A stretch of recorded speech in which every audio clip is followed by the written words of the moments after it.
Assalamualaikum dan salam sejahtera. Kami dari kumpulan 6 dan kumpulan saya terdiri daripada Nur Adira dan saya Nur Aina, Isung Heng, Desmond Laicin, Khadijah Tubaita dan Tan Khairul. Tajuk kami untuk projek ini adalah keguguran. Apakah itu pengguguran? Pengguguran ialah proses menggugurkan kandungan dengan sengaja menggunakan kaedah perubatan atau pembedahan sebelum usia kandungan 20 minggu. Pengguguran yang ingin dibincangkan adalah pengguguran secara paksa. Cara-cara untuk pengguguran jenis ini boleh dibagikan kepada dua, iaitu pengguguran perubatan dan pengguguran pembedahan. Pengguguran perubatan juga dikenali sebagai pengguguran kimia. Ini hanya boleh dilakukan di peringkat awal kehamilan. Manakala dalam pengguguran pembedahan telah dibagikan mengikut usia kandungan. Usia kandungan yang kurang dari 12 minggu, pengguguran akan dilakukan dengan pengedut dengan vakum. Usia kandungan adalah 15 minggu sehingga 24 minggu akan menggunakan cara dilatasi dan pengkuretan. Bagi usia kandungan yang melebihi 24 minggu, dilatasi dan penarikan keseluruhan bayi akan dilakukan. Pengguguran secara amnya adalah haram di Malaysia kecuali apabila perlu untuk menyelamatkan nyawa wanita hamil atau jika meneruskan kehamilan akan menimbulkan risiko kepada kesihatan fizikal atau mental. Menurut World Health Organization, kira-kira 73 juta pengguguran berlaku di seluruh dunia setiap tahun dengan 61% daripada semua kehamilan yang tidak diingini dan 29% daripada semua kehamilan secara amnya berakhir dengan pengguguran.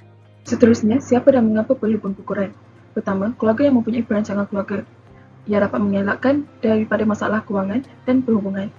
Ia juga tidak mahu mengganggu kerja atau pelajaran. Yang kedua, masalah kesihatan terutama kepada ibu. Pengguguran amat penting bagi mengekalkan tahap kesihatan fizikal dan mental ibu, bagi menghalang kelahiran janin yang dikesan mempunyai kecacatan yang teruk. Seterusnya, mangsa serangan seksual atau penderaan, mengekalkan tahap kesihatan fizikal dan mental pemangsa, dan juga membantu mangsa mengelakkan trauma lanjut yang berkaitan dengan proses kehamilan dan bersalin. Di samping itu, dari sudut masalah kesihatan, pengguguran amat penting. Kehamilan dapat memberi risiko kepada kesihatan ibu. Pengguguran dapat menyelamatkan nyawa ibu dan juga ibu yang mempunyai penyakit seperti kencing manis yang tidak terkawal dapat menimbulkan masalah struktur dalam rahim atau fibroid. Yang kedua, keadaan perubatan sedia ada. Individu yang mempunyai keadaan perubatan yang sedia ada seperti penyakit jantung, penyakit buah pinggang atau diabetes yang teruk mungkin menghadapi peningkatan risiko kesihatan semasa kehamilan.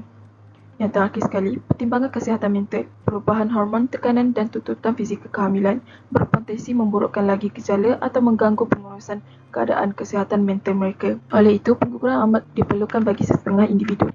Pengguguran yang dibenarkan atas dasar masalah kesihatan atau keabnormalan pada janin. Jadi, bilakah keadaan ini dapat dikesan? Kebiasaannya, pemeriksaan ultrasound diadakan seawal 10 hingga 14 minggu kandungan, iaitu pada trimester pertama. Namun, pemeriksaan ultrasound terhadap bahagian organ janin adalah lebih jelas pada atau selepas 20 minggu kehamilan, iaitu trimester kedua.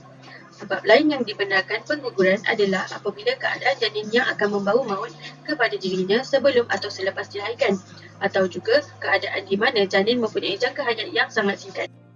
Pengguguran dalam perspektif Islam. Yang pertama, hukum pengguguran dalam Islam. Para jumhur fuqaha telah bersepakat mengatakan bahawa haram hukumnya menggugurkan kandungan sama ada usia kandungan kurang daripada 4 bulan atau lebih tanpa sebab-sebab yang dikategorikan sebagai darurat. Allah Subhanahu Wa Taala melarang membunuh anak tanpa sebab-sebab yang dikategorikan sebagai darurat. Ia dianggap melakukan jenayah terhadap makhluk yang hidup, sempurna dan bernyawa tanpa sebarang alasan munasabah. Yang kedua, menggugurkan kandungan atas faktor kesihatan. Majoriti ulama menyatakan keharusan menggugurkan kandungan sama ada usia kandungan kurang daripada 4 bulan atau lebih jika kehamilan tersebut berpotensi besar untuk mengancam nyawa si ibu. Walau bagaimanapun, nyawa ibu dan anak kedua-duanya amat penting. Namun, seandainya pilihan terpaksa dibuat di antara nyawa ibu yang sudah jelas hidupnya, maka ia perlu lebih diutamakan berbanding bayi yang belum pasti keupayaan hidupnya. Pengguguran dalam perspektif agama Buddha. Yang pertama, karma dan sila.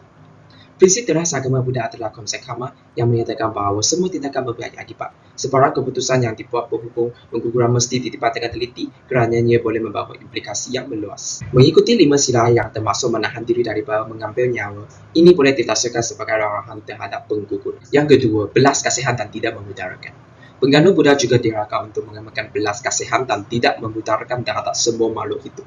Ini boleh ditafsirkan sebagai justifikasi untuk pengguguran dalam kes di mana nyawa ibu berisiko atau di mana janin mempunyai keadaan perubatan teruk.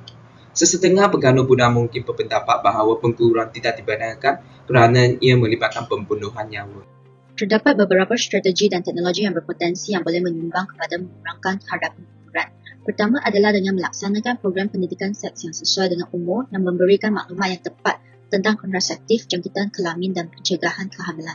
Seterusnya adalah akses kepada kaedah kontraseptif yang berpatutan. Perkhidmatan perancang keluarga dan perkhidmatan penjagaan selepas pengguguran dapat mencegah kehamilan yang tidak diingini pada masa depan. Akses kepada perubatan dan platform dalam talian juga boleh menyediakan akses sulit dan mudah kepada perkhidmatan kesihatan reproduktif termasuk perundingan kaunseling dan preskripsi kontraseptif. Selain itu, sokongan sosial dan bantuan kewangan juga perlu diberi kepada individu yang menghadapi kehamilan yang tidak diingini. Akhir sekali, memastikan undang-undang dan dasar menyokong akses kepada penjagaan kesihatan reproduktif yang komprehensif boleh membantu mengurangkan pengguguran yang tidak selamat dan haram.